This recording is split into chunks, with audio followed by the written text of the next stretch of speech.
नमस्कार,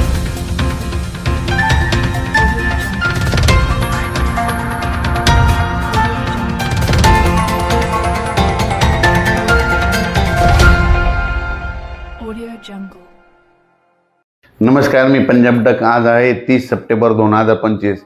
आजपासूनचा महाराष्ट्राच्या शेतकऱ्याला अंदाज देणार आहे. सर्वप्रथम महाराष्ट्रातल्या शेतकऱ्यासाठी आनंदाची बातमी की राज्यातला पाऊस म्हणजे 8 ऑक्टोबरपासून राज्यात चांगलं सूर्यदर्शन होणार आहे आणि 8 तारखेच्या नंतर पाऊस काही येणार नाही म्हणून हे अंदाज लक्षात येतात. पण राज्यातल्या सर्व शेतकऱ्याला सांगू इच्छितो की आज आहे 30 सप्टेंबर 1 ऑक्टोबर 2 आणि 3च्या दरम्यान राज्यात 4 दिवस चांगलं सूर्यदर्शन राहणार आहे म्हणून हा अंदाज लक्षात यायचा. फक्त एक तारखेला फक्त नागपूरकडं चंद्रपूरकडं तिकडल्या नागपूर चंद्रपूर वर्धा तिकडं मात्र थोडा 1 तारखेला थोडा पाऊस येणार आहे पूर्व विदर्भात म्हणून हे विदर्भातल्या शेतकऱ्यांनी अंदाज लक्षात द्यायचा. फक्त नागपूर वर्धा भंडारा गोंदिया चंद्रपूरकडं. पण राज्यात काय परिस्थिती राहणार आहे तर तुम्हाला एक सांगू इच्छितो. आज आहे 30 सप्टेंबरपासून ते 3 ऑक्टोबरपर्यंत राज्यात हवामान कोरडं राहणार आहे, सूर्यदर्शन राहणार आहे म्हणून हा अंदाज लक्षात द्यायचा. मग त्याच्यानंतर पावसाची परिस्थिती काय राहणार आहे कारण की शेतकऱ्याचं सोयाबीन काढणी झालेलं आहे. तर जे सोयाबीन काढणी झालेले शेतकऱ्यांना सांगू इच्छितो की राज्यामध्ये परत काय होणार आहे 4 ऑक्टोबर 5 आणि 6 आणि 7च्या दरम्यान त्या 4 दिवसामध्ये परत एकदा राज्यात पावसाचं वातावरण तयार होणार आहे म्हणून हा अंदाज लक्षात. तर तुम्हाला एक सांगू इच्छितो तो पाऊस काय होणार आहे 3 तारखेला यवतमाळ जिल्हा, नांदेड जिल्हा, इकडं बिलोली, इकडं चंद्रपूरकडं 3 तारखेला थोडं आगमन करणार आहे म्हणून हा अंदाज लक्षात. त्याच्यानंतर 4 तारखेपासून त्याचा प्रवास पुढे वाढत जाणार आहे. 4 तारखेपासून तो नांदेड जिल्हा, लातूर जिल्हा, सोलापूर जिल्हा करत मराठवाड्याकडे येणार आहे म्हणून हा अंदाज लक्षात द्यायचा. त्याच्यानंतर 4 पासून ते 7 तारखेपर्यंत राज्यात विदर्भ, पूर्व विदर्भ, पश्चिम विदर्भ, दक्षिण महाराष्ट्र, उत्तर महाराष्ट्र आणि कोकणपट्टी, खानदेश सगळीकडे हा पाऊस तुम्हाला एक सांगू इच्छितो की नांदेड जिल्हा, हिंगोली जिल्हा, यवतमाळ जिल्हा, परभणी जिल्हा, लातूर जिल्हा, धाराशिव जिल्हा, बीड जिल्हा, जालना जिल्हा, हिंगोली जिल्हा, इकडं बुलढाणा जिल्हा, अकोला, अमरावती, वर्धा, नागपूर, भंडारा, गोंदिया, त्याच्यानंतर बुलढाणा जिल्हा, त्याच्यानंतर संभाजीनगर, अहिल्यानगर, त्याच्यानंतर पुण्याहून त्याच्यानंतर इकडं मुंबईहून त्याच्यानंतर सांगू इच्छितो की नंदुरबार, धुळे, जळगाव, नाशिक हा पाऊस काय होणार आहे 4 तारखेपासून ते 7 तारखेच्या दरम्यान पडणार आहे म्हणून हा अंदाज लक्षात. काही भागात थोडा जास्त राहील, काही भागात कमी राहणार आहे, पण खूप काही एवढा मोठा नसणार आहे म्हणून हा अंदाज लक्षात येतात. पण तरी पण 4 ते 7च्या दरम्यान जे पाऊस पडणार आहे काही जिल्ह्यात मात्र जोराचा पडणार आहे म्हणून हा अंदाज शेतकऱ्यांनी लक्षात येतात.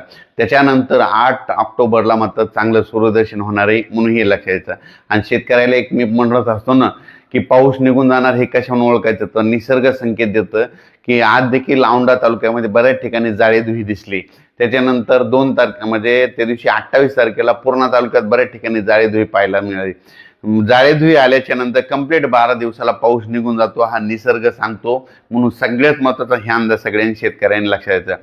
नसा काय होते शेतकरी उगत तज्ज्ञांची वाट बघत बसतो पाऊस कधी निघून जाणार. पण सर्वप्रथम सांगू इच्छितो आता जाळेधुई दिसली समजा ह्या 2 दिवसात परत आणखी जाळेधुई दिसली की लगेच आपण म्हणायचं आता 12 दिवसाला पाऊस निघून जाणार आहे हे अंदाज निसर्ग शेतकऱ्यांना देते म्हणून सगळ्यात महत्त्वाचं हे लक्षात द्यायचं. त्याच्यानंतर शेतकऱ्याला सांगू इच्छितो की 8 ऑक्टोबरपासून राज्यात चांगलं सूर्यदर्शन होणार आहे. मग त्याच्यानंतर परत पाऊस काही येणार नाही. मग तुम्ही तुमचं सोयाबीन बी काढू शकता, एखाद्याचं उडीद राहिलं असतं तर ते देखील काढू शकता म्हणून हे अंदाज सर्व शेतकऱ्यांना लक्षात येतं. फक्त राज्यात आता फक्त 4 सप्टेंबर 4, 5, 6, 7 या 4 दिवसात राज्यात आणखीन पावसाचं सावट राहणार आहे म्हणून हा अंदाज लक्षात येतं. त्याच्यात सांगायचं झालं तर हा पाऊस जास्त मग परत एकदा 4 तारखेला परभणी जिल्ह्यामध्ये आहे, एकदा नांदेड जिल्ह्यामध्ये आहे, हिंगोलीकडं आहे, त्याच्यानंतर इकडं बुलढाणा जिल्ह्यात देखील पडणार आहे, त्याच्यानंतर जळगाव जिल्ह्यात देखील पडणार, जालना जिल्ह्यात देखील जास्त आहे, बीड जिल्ह्यात देखील जास्त राहणार आहे, लातूरकडे एक जास्त राहील, त्याच्यानंतर अहिल्यानगरकडे एक जास्त राहील आणि त्याच्यानंतर नाशिककडं आणि उत्तर महाराष्ट्राकडे जरा जास्त राहणार आहे. म्हणजे नाशिक, नंदुरबार, धुळे, मुंबई ह्या पट्ट्यात जरा तिकडं जरा झुकतं माप राहणार आहे, जरा जास्त राहणार आहे. म्हणून हा अंदाज लक्षात घ्यायचा. म्हणजे सांगायचं झालं तर 4 सप्टेंबर ते 4 ऑक्टोबर ते 7 ऑक्टोबरच्या दरम्यान काही जिल्ह्यामध्ये पाऊस जरा जास्त पडणार आहे. आणि सांगायचं झालं द्राक्ष शेतकऱ्यासाठी आनंदाची बातमी, राज्यात म्हणजे 8च्या नंतर परत पाऊस आता जास्त काही येणार नाही. म्हणून हे सगळ्यात महत्त्वाचं आहे. पाऊस आता निरोप घेतोय. म्हणून हा माझं तर म्हणणं आहे हा शेवटचा पाऊस राहील. कारण की 8 तारखेला चांगली धुई येणार आहे, मोठी धुई येईल. अशी धुई येईल की रोडला देखील असं काही दिसणार नाही. काही जण धुई म्हणतात, काही जण धुके म्हणतात.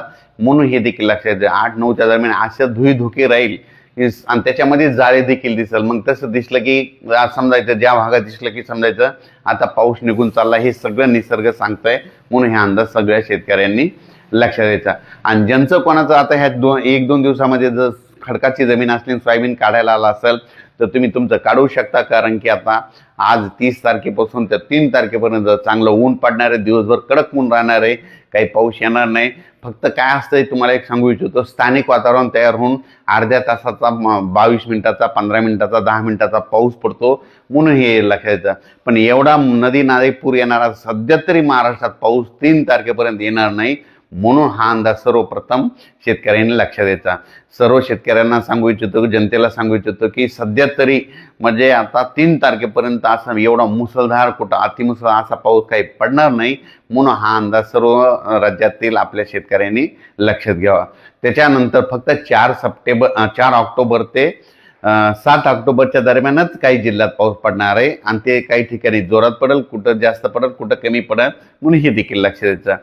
अचानक वातावरणात बदल झाला तर लगेच एक मेसेज दिला जाईल. धन्यवाद.